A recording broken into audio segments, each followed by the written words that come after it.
Okay, we're learning the laws of Shabbos. On.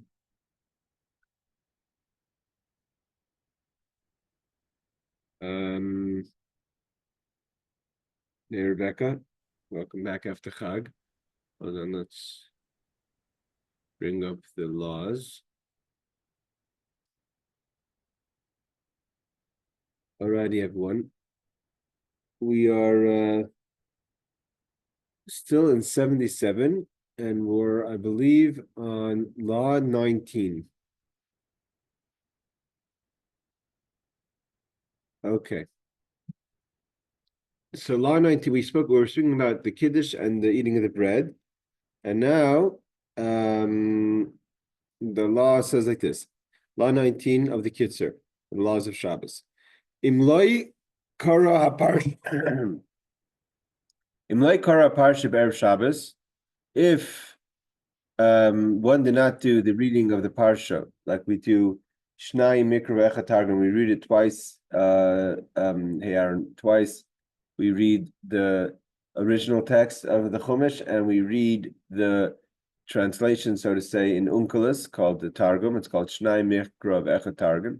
So Imloi kara parsha be'erev Shabbos. If one did not read the parsha before Shabbos, lo yechal Shabbos b'shachris. A person should not eat Shabbos morning/lunch until one reads the parsha. And if for whatever reason you did not eat before you ate, one should read before mincha. But the avid in the worst case scenario, one could catch, so to say, catch up until Tuesday. Reason is because Wednesday already starts to connected to the next Shabbos. That's why we say on Wednesday in the Hayom Yom L'chun Ranana, because Wednesday is already 3 days before Shabbos is connected to Shabbos, and therefore, so Tuesday up until Tuesday, one could say Havdalah, and one could say that we read the weekly parsha as in a way of connected to the previous Shabbos. Yes, Aaron. I don't know. First, I don't understand. If you go to a minyan on Shabbos, you're going to read it. And even our minyan club doesn't eat until after the Torah. Then what I don't understand is that if you're in a place where you can't take a Sefer Torah, then what do you do? Like, okay, so the truth is, he doesn't say over here in line 19 if he's referring to just reading the parsha or reading what we call Shnai Mikra Vechatargum, the two that we read twice the Chumash and then the translation. But even if you just take it at face value, that he's just talking about reading the parsha on Shabbos. So if you have the Sefer Torah, obviously we read the Sefer Torah. That's done also in the morning. If you don't have a Sefer Torah, you could read it without the Sefer Torah. But it seems clearly, because it mentions before Shabbos and after Shabbos, it's not only referring to the reading of the weekly portion on the Torah, because that we only do universally only on Shabbos, besides the parts that we read on Saturday afternoon, Shabbos afternoon, Mondays and Thursdays. But the whole parsha we only read Shabbos in the Torah once. So it seems to be that he's referring to the studying privately of the parsha, which we do 2 times the original text and 1 times the Targum. But he doesn't mention that, Shnai Mikra Vechatargum. So see, if you just take it at face value, you would assume that just reading the parsha at least once should be done at some time, either before Shabbos, next best is before Shabbos lunch, before the end of Shabbos, or maximum up until Tuesday. but now, the class that you give on Torah would count as 1 time. No, when he means the Torah, it means the actual reading of the passages. Oh, okay. Yes, Rebecca. Does this apply to women the same way it applies for men? Usually things that are time sensitive are for men, not for women, but there's no reason why women should not participate in studying of the Torah. Women don't have the obligation for mitzvahs that are zman grama, that are time sensitive. This is obviously time sensitive. as he just says in the law. But again, that doesn't mean that you disregard it. It means that the reason why women are not obligated in time-sensitive mitzvos are because of their responsibility at home. That sometimes the time restrictions don't allow it could get into the way of what their obligations are at home. But if you obviously have the time and the ability, just like in everything else, you should definitely try to study the parsha on a Shabbos by Shabbos basis. But you're supposed to read the parsha twice and uncle us once. Like that's the mitzvah. That's the way one does Shnai. It's called Shnai Mikra Targum, 2 times Mikra. But he doesn't mention over here about the 2 times Mikra Targum. He mentions about reading the parsha. It says if you did not read the weekly Torah portion, he doesn't say. So it means we do it extra 2 times with the uncles is to enhance the reading, but the minimum of the reading is to read it once. If you hear it in the synagogue, you hear it in the synagogue with the Torah. If you don't hear it in the synagogue, then try to read it yourself. And that's why a lot of shows, if you participate in a show for whatever reason that there's no minyan, then you don't just they would read the parsha anyways to try to go through the parsha together, because of the idea of reading the parsha on Shabbos. But it's halacha, it's not a minhag to read the parsha every Shabbos. It's clearly a halacha. It's brought down right now, and this is a Shulchan Aruch. It's not a minhag. It's a halacha. Okay, thank you. Now, next thing is law number 20. Aser lihis anois b'Shabbos. One is not allowed to fast on Shabbos. The same time is for the sake of the fast. Afilus man kotzer, even for a little bit of time. Meaning to say that you're not allowed to fast. It doesn't mean you have to be eating every single second, right? Because the fasting doesn't the definition of fasting is not that you're not eating. That's why he says the shame time is for the sake of fasting.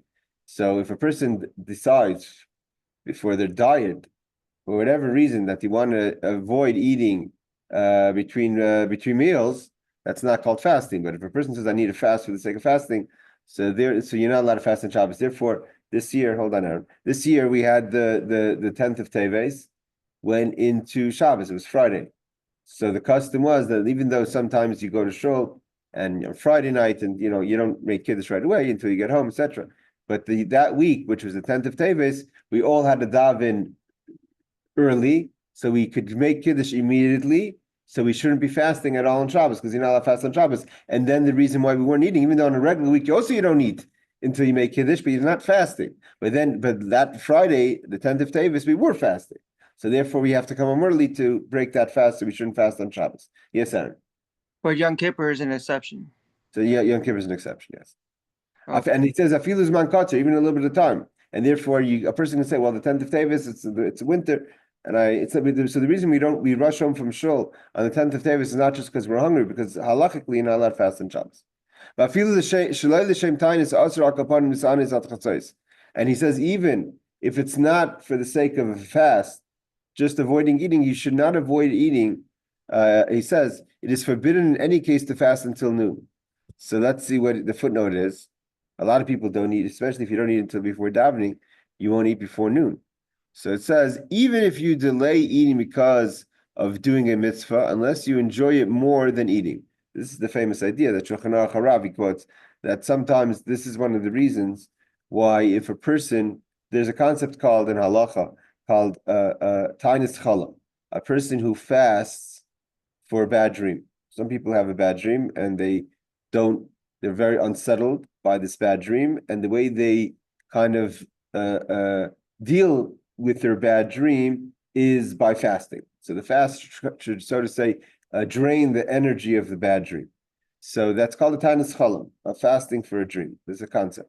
Now, hold on. So the halacha is that if a person is extremely unsettled on Shabbos because of the bad dream, and by eating, it's going to continue the unsettledness, and the person insists themselves they must fast in order to get kind of calm to relax. So then you're allowed to fast on Shabbos only because, like he says, eating would be torture because you're in a situation of anxiety. But you have to fast a separate time after that during the week to make up for fasting on Shabbos. So you have to atone for that fasting.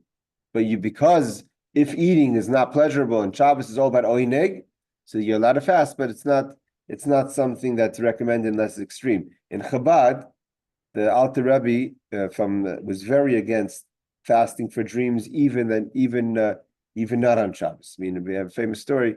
His son had a very bad dream, and he fasted. And his father was upset. The Alter Rebbe was upset. So although it's brought down in the law, there is a concept of fasting, so to say, to atone or to relax a bad dream. The Alter Rebbe wasn't favorable of one practicing that. Yes, Adam.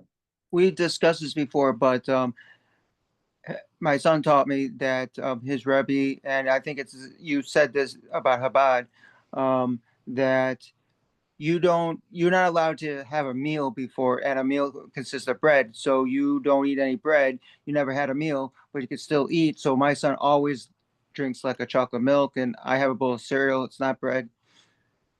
Yeah, so then you're not fasting. Breaking the fast doesn't mean you have to have bread. We have to have bread on Shabbos for the meals of kibbutz of amount of an egg.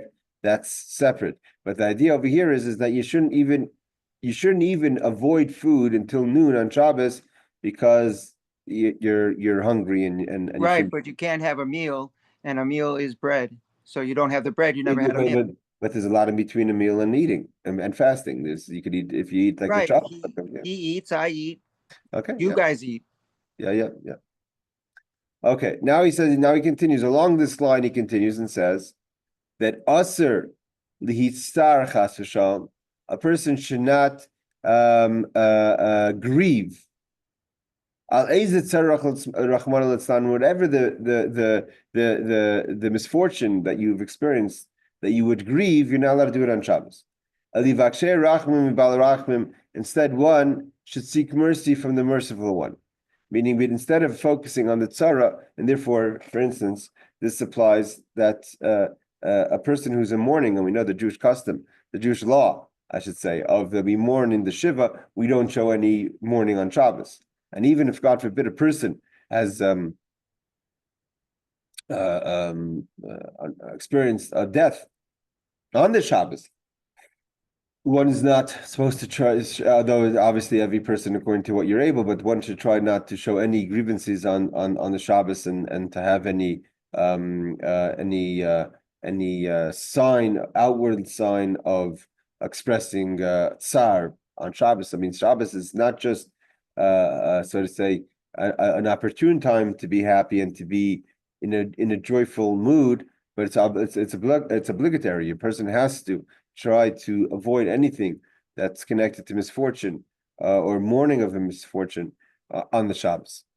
So he says in footnote number 76, he just gives the reference for that. Okay, now again, continuing on that line. So we talked about the negative. We spoke about not fasting and to not grieve. Now, on the contrary, on the other flip side, mitzvah lahaber b'peiros, a person should have lots of fruit, umigdanyais, and delicacies, uminereach. A lot of people have special spices or psamims that they have. Today they have Baruch Hashem. In the past few years, they have a company here called Shmek. It means Shmek means in Hebrew, in Yiddish, to smell. Evidently, the person's name is Shmek. But either way, that you can buy all kind of nice different mixes of things that are nice. They're all part of the experience of enjoying Shabbos. So therefore, on Shabbos, if one is more careful on delicacies that you don't eat, whether it's nice pastries or candies or other things that are pleasant. So on Shabbos, we're more lenient to say on our diet to make sure that we enjoy the Shabbos, but to be very strict on yourself on Shabbos, it's not part of the spirit of Shabbos. So good fruit. So again, this is all part of what we learned from our teachers, Hillel and Shammai, that they both would throughout the week, different ways, but they both were basically the entire week focused on Shabbos. This is, if they saw anything good, this is for Shabbos or this is for Shabbos.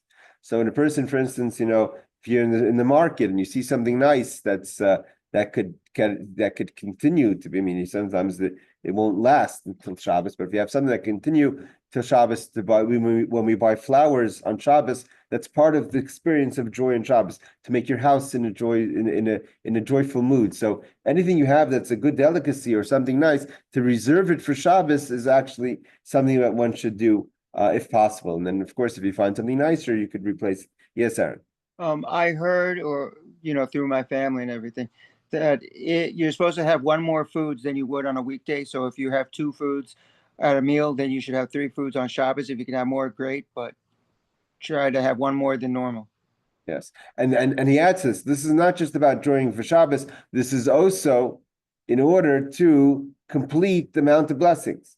Now he says also, "Kedei lahash lemei brachas," to be able to make me know that King David has instituted that a person should try the best they can to make 100 blessings a day. Mei brachas atikar ma elameya. Ma Hashem, based on the verse that says, "Ma Hashem alekecha sha'ol mi'imach." What is God asking for you? Al tikra ma, don't say ma, but say meya, 100. God wants us to make 100 blessings a day for different things, not specific things. So throughout the week, it's easier because we make the 18, 19 blessings 3 times a day in the davening. So you already covered almost over close to 60 blessings just in the 3 Shemona Esrei. And then eating and then other things, so you already pretty much get 100 blessings.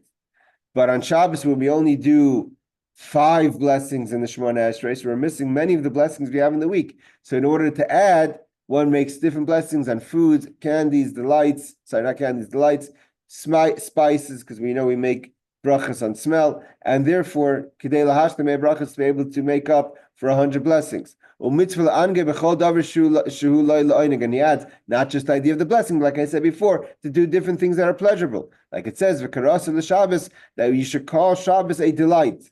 So in order to add to the delight of Shabbos, we have delights, plus we have blessings, and also so therefore we also have the idea that if a person struggles with 100 blessings, to answer Amen. When we were growing up, one of the things that we would do is that when in the morning, we know with the morning blessings, right? We make the blessings in the morning when we wake up, Birchas HaShachar. So some people have the custom to do the blessings in the synagogue. In Chabad, we do the blessings as soon as we wake up. So when we were kids, when we would wake up, we would all, my brothers and sisters together, we would make the blessings standing near my father, so he could say Amen. So that would be help him in his 100 blessings on the Shabbos. Yes, Aaron. If you made a blessing to eat certain foods and they have a smell, can you also make the blessing on the smell? That usually if it's just a food we don't, then you're eating the food. If like for instance, if people have a blessing on peiros, there's a blessing for good fruits. But it's not the blessings of smell. We're not learning the laws right now. But then in the blessings of smell, it's not so simple when one makes a blessing. For instance, if a person works in like a perfume shop, not every second they walk into the main room do they make a blessing. The halach is you make it, let's say, once a day.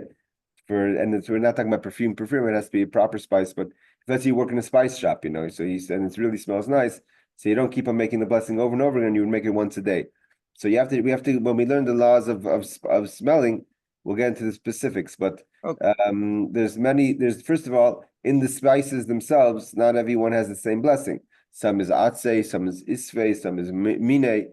So there's different types, alaperos. So the different things we make blessings on. I in the synagogue, actually a Sephardic synagogue that I pray in every day, they have them all lined up in order of how one makes the blessings on the different spices. Okay, now I also saw in Borough Park the Hasidic on Friday when they buy the flowers for their wife. They buy the same flower that smells when you shake it on Sukkot, and they smell it before at the Kiddush. Yes, people that there's a Talmud for that. The dasim. The dasim is the what do they call it? The willows. That people buy the willows before Shabbos as well. So the famous story that when we're coming up to Lag BaOmer, that when Rab Shimon Bar Yochai and his son Elazar came out of Rabbi Elazar came out of the cave after 13 years. So they saw a Jew running on Erev Shabbos with the 2 willows, and he said, "What is it for? Why do you need 2?" He said, "One is for Shamar, one is for Zachar." So based on that story, we have already, that's a tradition already going thousands of years to buy the hadassim before Shabbos. Today, you go into the shuk in Yerushalayim, Machne Yehuda, they have these women who come and they sell big bunches of different things that you could buy for the Shabbos for good fragrance. Okay. Law number 23. It's a good thing to have. We know that the soul enjoys the smell more than the body, so it's in order to give it's a nice thing to awaken the spirit of your soul through the blessings of fragrances versus the blessings of food. Okay, You No. use the same smell, just real quick. You can use the same smell that you use for Shabbos. in Shabbos. Yeah. Okay. Number 23. Achar Suda Shachris. So what should one do after lunch, Shabbos lunch, the second meal? He calls it Suda Shachris, the morning meal. Again, because if you're davening early, you should be able to eat at 11 or so. Is Im Ragel Yishan, if your custom is to go to sleep, take a nap, so Yishan, you should sleep. So I mean that's a special custom. You know that part of the mitzvah of joy on Shabbos is to sleep. One should not wake up specifically early. No, it's brought down. You shouldn't wake up too early on Shabbos because the mitzvah to sleep. Part of joy is sleeping.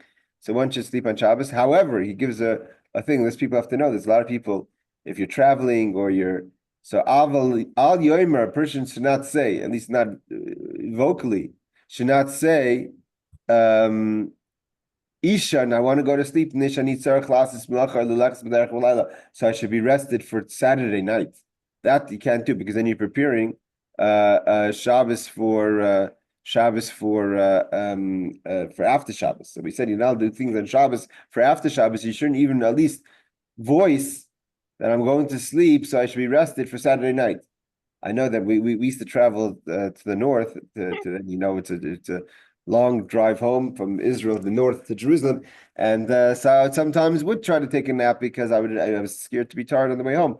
But you're not at least supposed to really do that, or at least not voice it, because then you're really actually preparing on Shabbos for the week, for after Shabbos. He says he quotes the source. Okay. So it's better to sleep than to even learn? No, then let's go continue. Law number 24. After a person eats and takes a short nap or a long nap, however, one should have kviyos, should have set times for studying Torah. We know the idea of kviyos is to have a set time. It's not just a casual time. One of the most important things, and it's been a tradition by the Jewish people for many generations, is to have kaviyas itim l'Torah, to have set times for Torah. So achakach koivim l'Torah, a person should have a set time to study. Parsha Shabbos number, because it says with regard to Shabbos, and we just read it a few weeks ago. Vayakel Moshe, the Moshe gathered the Jewish people. V'darshu Rabbeinu zechronim lebracha, and our rabbis have taught us. Lama nema b'parsha zu vayakel. Why specifically? Moshe spoke to the Jewish people many times. Why, when he spoke to them about the laws of Shabbos, does he use the word gathering? He gathered the Jews, not just he spoke to the Jews. We don't find that expression of a yakel in the other parts of the Torah when in the happenings of the desert. We have the mitzvah of hakel, but not in the happenings that Moshe gathered. Omer HaKadosh Baruch Hu Moshe. God told Moshe, this is a medrash. Reid Vaseli Kehilchathah Gedolos b'Shabbos. Go and gather big groups of people on the Shabbos. So they should learn from Moshe. The generations to come should learn that one should have set times to study Torah in a public setting on Shabbos. So it's not just some people want to reserve that time for private study. So the idea is, yes, one should study Torah, and one needs some private time, should study private time, but one also has to join a public setting of Torah on Shabbos. That's why Yaakov did. It says, Lilma Torah Barabim. So whether it is with children, whether it is with your family, or whether it is, traditionally parents have the time to study with their children on the Shabbos, but also try to join a shir at some point on the Shabbos, which that's really the mitzvah of the hakel. Oid Amrun, also it's brought down.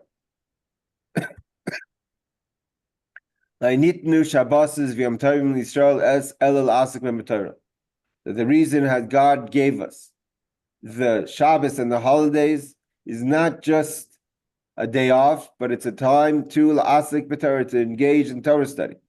Ki harbe anoshim, because many people, trudim kol yimei achol b'milachta, they're busy and preoccupied in their day-to-day activities during the week. Ve'ein lam penai la'asik b'Torah b'kviyas, and they maybe have pockets of openings that they could study Torah, but they don't have set times. It's hard to have a shir sometimes, not that you shouldn't. A person is trying to have a shir every day. But if you don't have a shir every day, a few times a week. But if you can't do a few times a week, at least Shabbos, there's no excuse to have. That's the idea of the kaviyas, the idea of set times. Everyone has to not work on Shabbos. They're pnuyim, they're free of their work. Therefore, then you could study Torah properly. So when he says properly, what does he mean by properly versus, so to say, not properly? Is the idea of kaviyas, set, public, study, ashir. So that's what Shabbos is for. Okay? Does a shir mean with a rabbi? It doesn't have a shir could be in many settings. It could be a shir, it could be a chavrusa, it could be a group of Torah study. I mean, whatever it should be in a way of kaviyas. The main thing is it shouldn't be casual. It should be a set group. People have a Torah study groups on Shabbos all the time. The point is, this has been all the way from Moshe Rabbeinu. Our shul has it. You could just join the shul shir. They have it every time. Absolutely, you should join the shul shir. Now you could, if you have a choice of just studying at home or joining a shir, we see clearly you should join a shir. So the idea of kaviyas. So then you could do it properly. Therefore, bali malacha or bali batim, especially the people who are working people, they don't have the opportunity to study Torah throughout the week. By them, it's more obligatory for them. To study Torah and Shabbos Kodesh. Of course, each person according to understanding and ability. Obviously, it's better to join a shir that is more appropriate for you versus, so to say, a shir that maybe you're just sitting there. But again, even if there's no shir that maybe the shir is above you, or there's or it's maybe simple for you, better to sit at a shir than to sit alone. A lot of people say, well, the rabbi is not teaching anything I don't know. I'm on to learn something I don't know. We see clearly that when God wanted for Moshe was the vayakil, to gather, not just because when there's a gathering, that's more likely that you're going to learn. That's also true. When you're part of a group, you're committed to it. A lot of people are, the first time when I know someone's going to stop learning is when they start off with saying, I used to give a shir in the shul. So some people would come and then they would join the shir, and then they said, no, let's learn separately from the shir. And I knew usually that's going to last 2-3 weeks, and the next step is they're not going to learn at all. Because when you have a shir, you're part of something, you maintain it. Consistency and is a very strong part of Yiddishkeit. To be consistent is a sign of stability, and also that's part of your schedule as opposed to just making free time. So when you're part of a shir, that's why it's the people who join Daf Yomi shirs or people who shir. The power of the shir is consistency, and also the idea of gathering. When you have gathered Jewish people, we learned Pirkei Avos, is we have gathering of Jewish people together, that whenever there's 10 people together, that brings a higher level of the Shekhinah, a higher level of Hashem, when he rests amongst a group of people as opposed to individuals. So again, when you have an opportunity, if you have a choice, join a shir, especially in the summer. We know the custom of learning the Pirkei Avot. We're starting now. This Shabbos, we're going to all learn together the first chapter of Avos, of the tractate of Avos that we learn every Shabbos after in the afternoon. So it's a good time to find a good Avos shir, a good Mishnah shir, to learn it in a communal setting as opposed to learning it alone.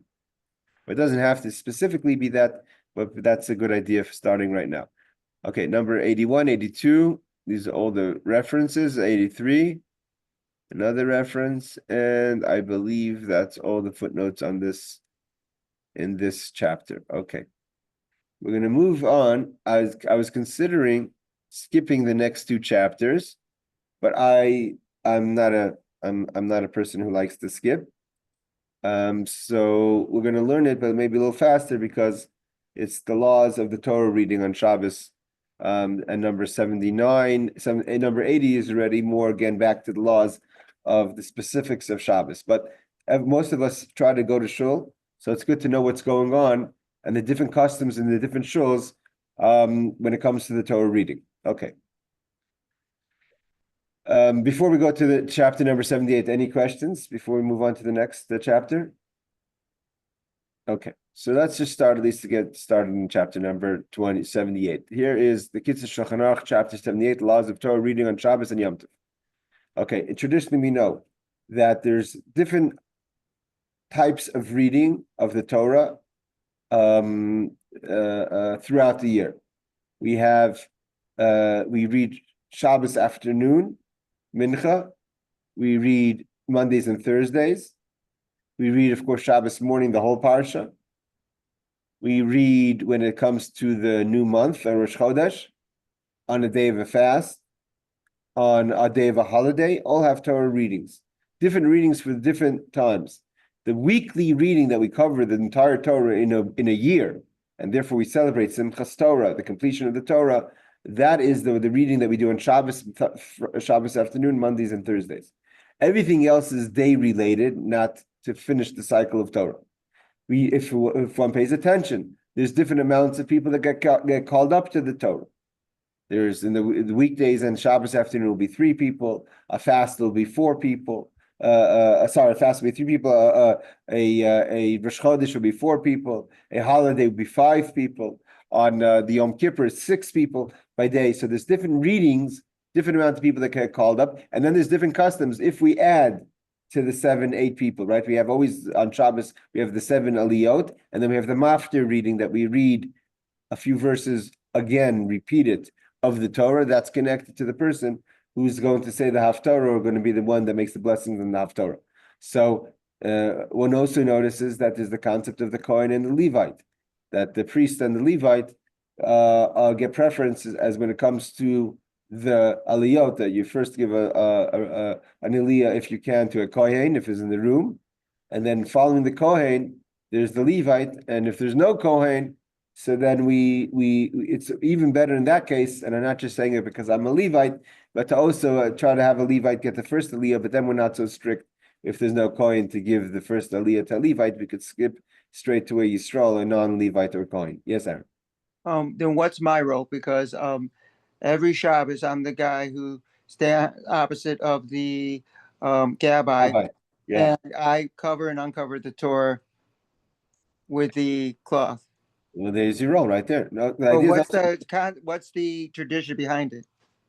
Well, the idea is that we kind of it's respect for the Torah to not just leave it like that. So you have kind of surrounded by people, like you would have a person who's of importance doesn't come alone, right? It says when the Kohen Gadol would walk, he had his skan on one side and the other on the other side. So when we were walking again in education, we got as children, which was part of our education, was that if we would walk home, my brother and I, when we would walk home, my brother and I with my father, it was never that my father was on the sides.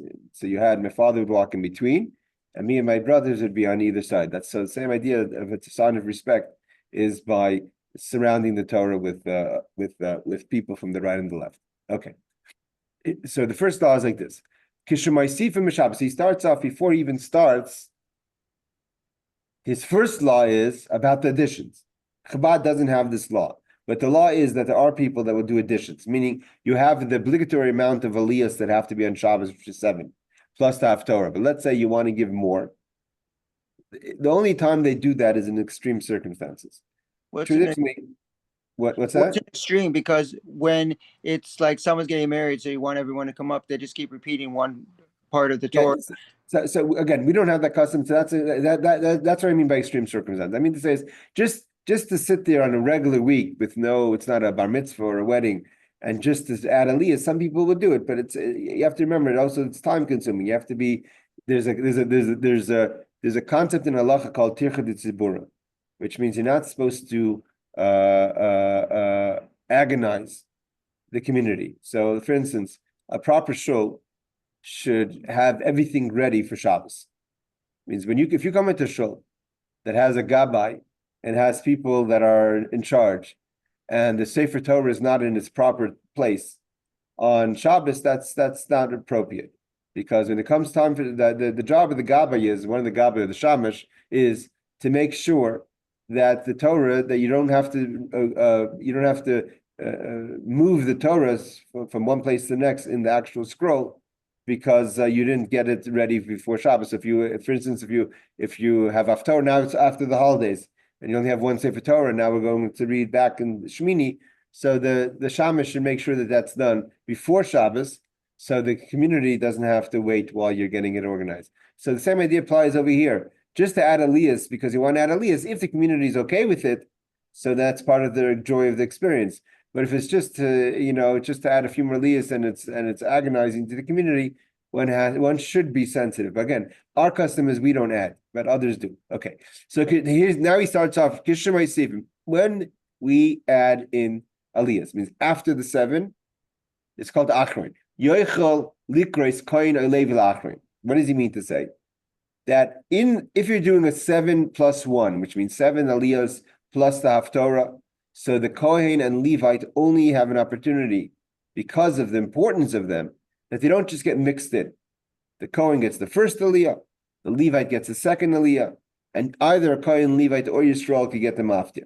What about if you add aliyahs? You've done 7, and now you're going to do an 8th or 9th aliyah. Can a Kohen and Levi get outside of the 7, one of those aliyahs? So he says yes. Now again, of course, there's obviously different laws of if there's some people have the custom, if there's no Kohen, to do 2 Levites, or if there's a Levite to do 2 Kohanim. But the problem with that is that the concern is that people may think the first Kohen is not a real Kohen, so you're actually we don't have the custom to add 2 Kohanim because of the same Kohen would get twice, or the Levite would get twice. So we shouldn't be questioning the lineage. So the reason why we call it the second Kohen is because maybe we don't trust the first Kohen to be a real Kohen. But even the way, but for the Achron, for the extra aliyah, you could add a Kohen could have that aliyah or a Levite. Because we've already called up 7 people. It's also the last one of outside of the reading. So aside from maftir, so therefore it's not a problem to give that to a Kohen or a Levi.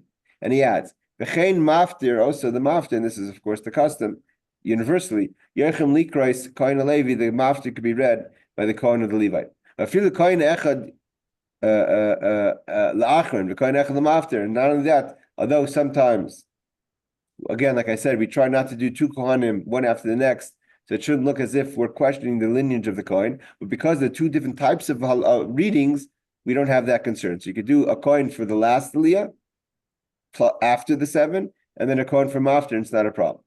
Because here we have the Kaddish.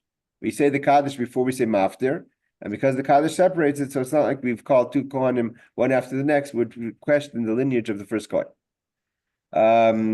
Ubesimchas Torah. So in Simchas Torah, we know that we have 3 Torahs. We read the whole Zos HaBracha, and then we read the Bereshis.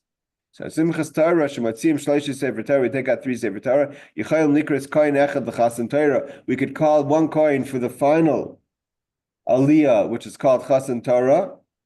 The Echad L'Chasan Bereshis, and a separate Kohen for Bereshis. Again, it's not a problem. Echad L'Maftir, known from after. Kivan Shekol Echad Kohen B'Sefer Torah Achad, because they're read in different scrolls. Hold on there.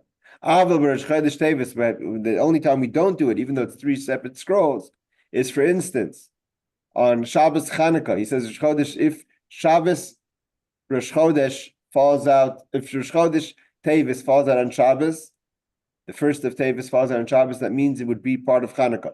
And then again, we would take out 3 scrolls, 1 for the Parsha, which we would read 6 readings, 1 for the Rosh Chodesh, that would be the 7th reading, and then 1 for the Haftorah, which would be the Chanukah reading. So in that case, you cannot have a Kohen. However, Afal Pisha might seem Gamkin Shleisha Sefer Torah, though we take out 3 Sefer Torah there. Afilim Reitzim Nikres B'Sefer Torah Rishon Shmoni Gavri. Even if you're going to call 8 people to the first reading, to the first Torah, in Rashi Nikres Kohen Shia Shmini, that case you can't bring the Kohen as the 8th one, which would be in the 2nd Sefer Torah. Given Shadain Ein Zeh Mashlim Akriya B'Sefer Zeh, because you didn't complete the reading of 7 in the first Sefer Torah. Because of that. So it's connected, and therefore it'd be a question of the lineage. Better not to call a Kohen.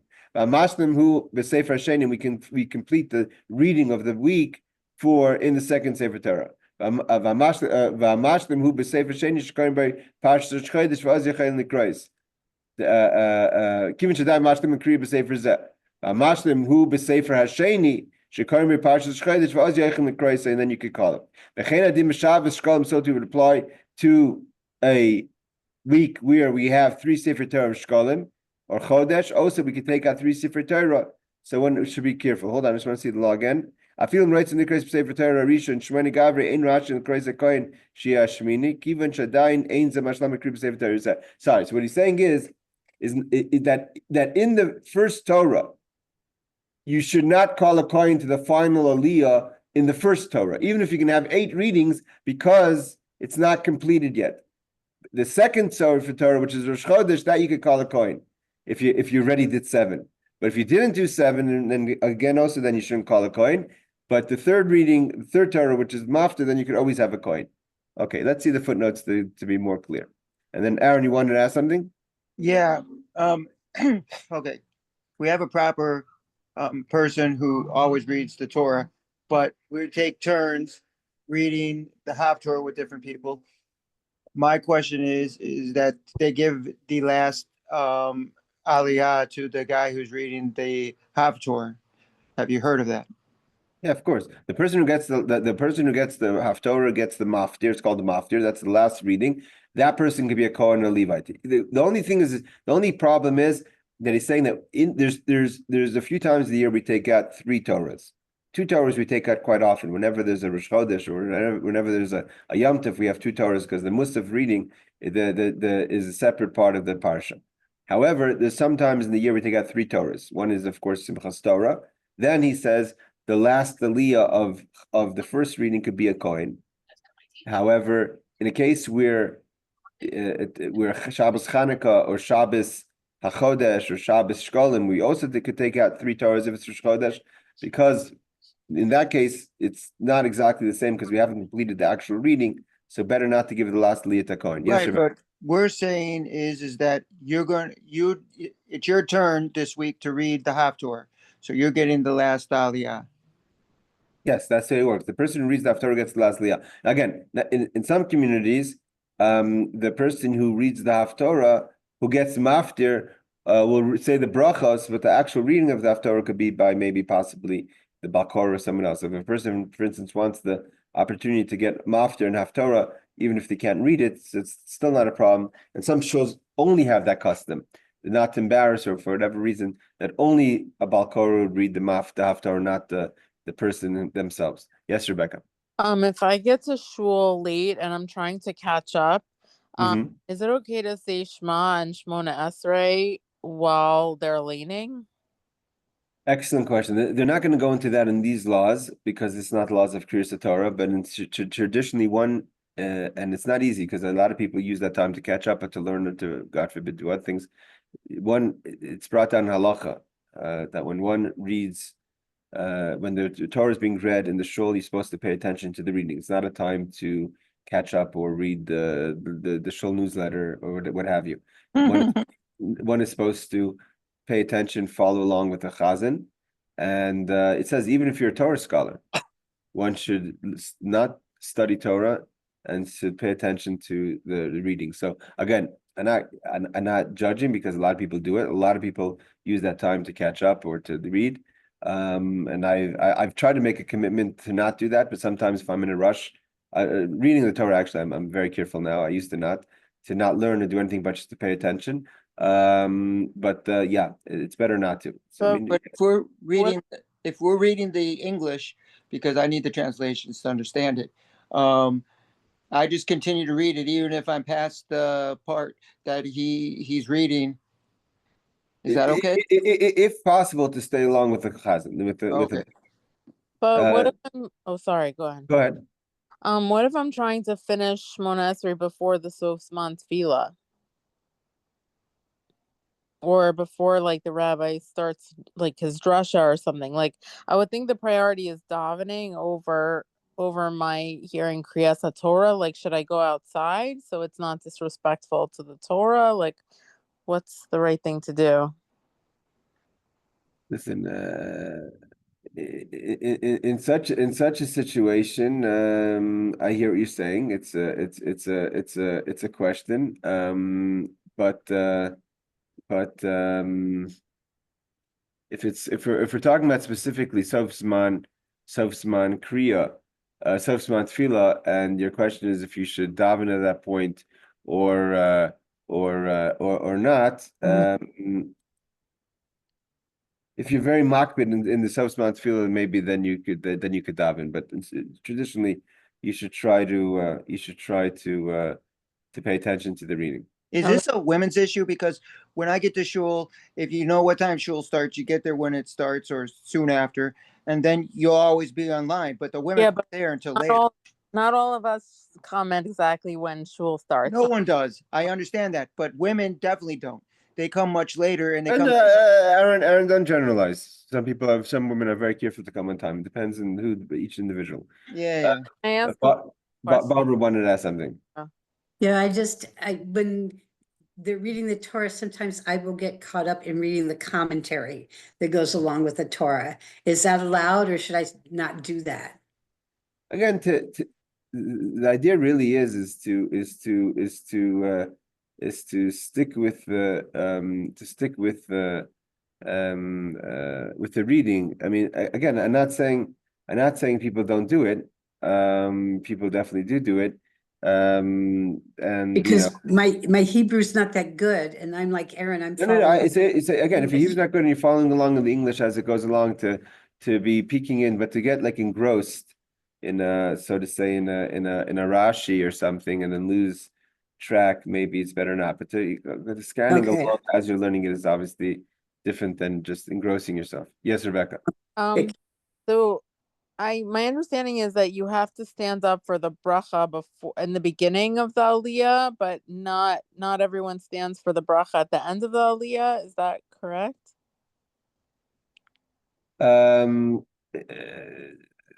Listen, people are more careful to stand for the blessing on the Torah. The first Baruch Hashem and Baruch, the first blessing is the more important one. And some people are not makbid so much on that. I mean, they'll lift themselves up to stand for the entire blessing. People are maybe less makbid. There's different customs of standing for the reading itself in general. Some people stand, some people don't stand. There's different customs when it comes to these things, but to definitely in the first blessing to stand is a way of honoring the blessing of Torah. Okay, thanks. All right, let's just do the footnotes on this. Footnote number 1 is one who is called to the Torah reading is called the Ola, the person who goes up. The privilege of being called to the Torah is referred to as the Aliyah. So the Ola is the person, the Aliyah is what does Ola mean, and what does Ola means? Ola, so he's just explaining. Ola means to go up. Aliyah means the going up. So the go up is the person who's called up, and the Aliyah is the person who's being called up. For what portion of that being called up is called the Aliyah. So you're getting the call. You're going to be the one being called up for this part of the reading, which is called the Aliyah. That part when a person's called up. About adding the reading. See, V'seches Megillah 21a. On Shabbos, there must be no less than 7 aliyahs. However, if there are present those who are obligated, see, like when you ask me what's the definition of extreme, so he says definition of extreme is, however, if there are present those who are obligated to have an aliyah, additional aliyahs may be added. Again, it's not preferable, but if you're talking about it seems like what he's referring to is not just to honor the grandfather and the uncles and all the cousins to come for the wedding, but really when you have an obligation. A chassan himself has an obligation. A yard site, these are times when a person is supposed to be called up. But just to give someone an aliyah because they came to shul is maybe a little less of what's called urgency. Number 3. Subjected like hyaluronic acid. He says on Chodesh Teves occurs on Shabbos. So he says one for Shabbos, one for Chanukah, and one for Rosh Chodesh. So then he says, sorry, Chanukah comes first. Then he says, in that case, it is not permitted to call the Kohen for the 8th one. He says, okay, and he explains over here. The ruling is in accord with the second opinion mentioned in the Ramah. If, however, the Kohen went up to the Torah, we may rely on others who rule that the Kohen and Levi may be called up even after the required aliyahs. May be called up even after the required aliyahs. If this happens, it is preferable to call a Levi after Kohen and then a Yisrael. See Mishnah Berurah. I mean, so if you by mistake you call a Kohen, you should then do again the cycle of a Levi and then a Kohen again, and then Yisrael. It's hard to see.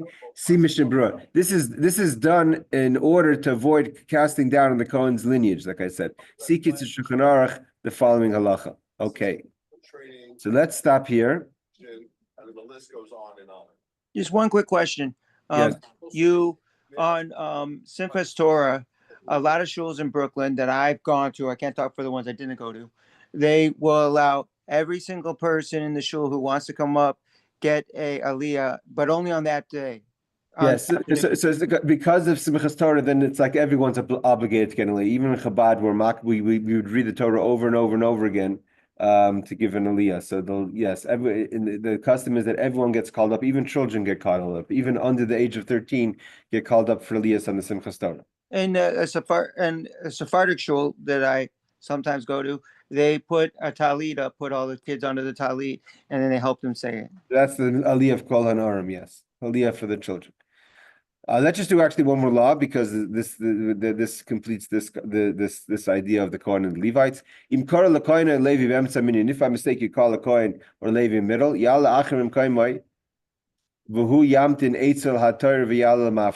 if let's say it happens sometimes, this is always the question.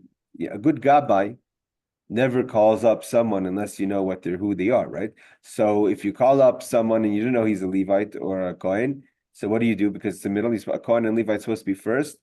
So someone else should come up instead, but that Kohen shouldn't go down because then again, you're maybe casting doubt on the person's lineage. Should stand there until the maftir, and then that automatically take the maftir aliyah.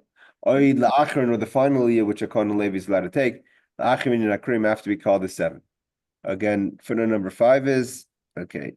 Just a reference. But they always ask in my shul. Yeah, that's part of the job of the Gabe is part of the job of the Gabe is to make sure the Torah is in the right place and to make sure that the aliyahs. That's also in other circles. In a more organized shul, they will have little plates that tell the person in advance what aliyah you're getting. So again, these are all ways. Or we got those plates. Yes, that's all part of the way of streamlining the experience of the reading. Don't put people in shock. Don't get people prepare. Make sure they're there. If the Levite should know who's being called up. If there's any questions, you could say something. Again, that helps streamline the whole experience of the reading of the Torah. Some shuls are careful, some shuls are not. Some shuls like the suspense if I'm going to get an aliyah. And I'm sitting there waiting. Am I going to get the aliyah or not? All right, ladies and gentlemen, thank you for joining. And see you next week in this class. Take care. Thank you, Rabbi. Thank you very much. Glad you didn't skip. You're welcome.